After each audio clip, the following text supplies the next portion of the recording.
लद्दाख का जो मसला है, वहाँ पर कांग्रेस पार्टी ने कुंठा में वहाँ पे साजिश रची और ये लगातार कांग्रेस पार्टी ऐसी साजिश रच रही है कि देश का जो भाईचारा है, देश की जो शांति व्यवस्था है, देश का जो अमन चैन और सुकून है, इसमें किस तरीके से इस अमन चैन सुकून को डिस्टर्ब किया जाए, ये लगातार कांग्रेस पार्टी देश के हर कोने में इस तरीके के प्रयास कर रही है। चाहे देश में आतंकवादी घटनाएं होती थी कांग्रेस पार्टी के शासनकाल में, तो ये कांग्रेस पार्टी का इस तरीके का रवैया नया नहीं है। देश कांग्रेस पार्टी की इन तमाम व्यवस्थाओं से चित परिचित है। विपक्ष हताश है, निराश है, क्योंकि लगातार हर चुनाव में जनता ने विपक्ष को नकार दिया, जनता ने विपक्ष को सत्ता से बाहर का रास्ता दिखा दिया। मेरे साथ यूपी सरकार में मंत्री दानिश आजाद अंसारी हैं, इनसे ही बातचीत करूंगी।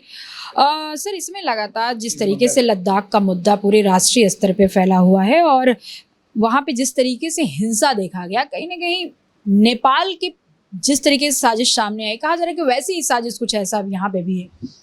देखिए, केंद्र की हमारी मोदी सरकार देश के हर, चाहे राज्य हो चाहे यूनियन टेरिटरी हो, सभी से बराबर संवाद करके सभी को विकसित भारत के संकल्प के साथ आगे बढ़ाने के लिए ईमानदारी से काम कर रही है। लद्दाख का जो मसला है, वहाँ पर कांग्रेस पार्टी ने कुंठा में वहाँ पे साजिश रची और जिस तरीके से जन भावनाओं को भड़काने का काम किया गया और इस भड़काने के पीछे साफ और स्पष्ट कांग्रेस पार्टी के नेताओं का जो किरदार, जो रोल नज़र आता है, ये अपने आप में बताने के लिए काफ़ी है कि किस तरीके से कांग्रेस पार्टी हमारे समाज को, हमारे देश को भटकाना चाहती है, बरगलाना चाहती है, फुसलाना चाहती है। वहाँ पे एक नहीं है, कई ऐसे घटनाएं हैं और कई लोग घायल भी हुए, कई लोगों की मृत्यु भी हुई। भाजपा के कार्यालय को आग लगाना, सीआरपीएफ के जवानों को पथराव करना, गाड़ियों में आग लगाना, आपको लगता है कि इसके पीछे कांग्रेस है? देखिए, कांग्रेस पार्टी ने हमेशा समाज को नकारात्मक दिशा में आगे बढ़ाने का काम किया है।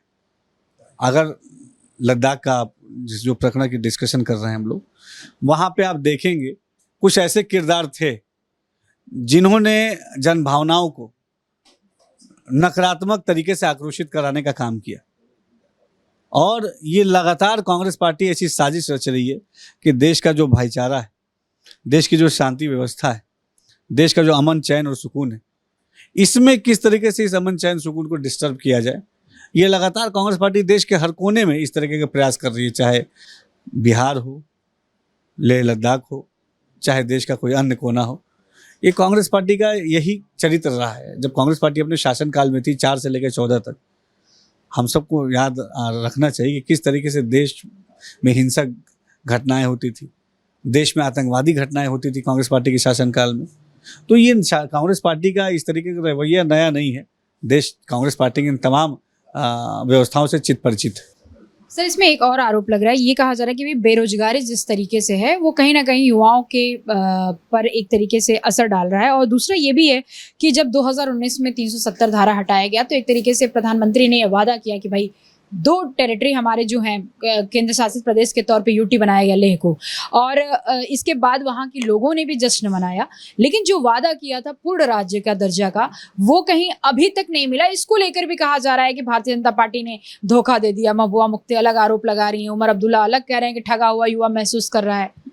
देखिए, लगातार केंद्र में और अलग अलग प्रदेशों में, यूनियन टेरिटरीज में लगातार सकारात्मक तरीके से संवाद चल रहा है और कोई भी विषय, कोई भी मसला उस संवाद के माध्यम से ही आगे बढ़ सकता है, संवाद के माध्यम से वो हल हो सकता है। इसको भड़काने की, बरगलाने की, बहलाने की, फुसलाने की जो कोशिश कांग्रेस पार्टी के नेता कर रहे हैं या कुछ और नेता कर रहे हैं, उनके पीछे उनका मकसद उस समाज की या उस वर्ग की या उस क्षेत्र की भलाई नहीं है। इसके पीछे उनका मकसद केवल और केवल अपने राजनीतिक स्वार्थ को पूरा करना है।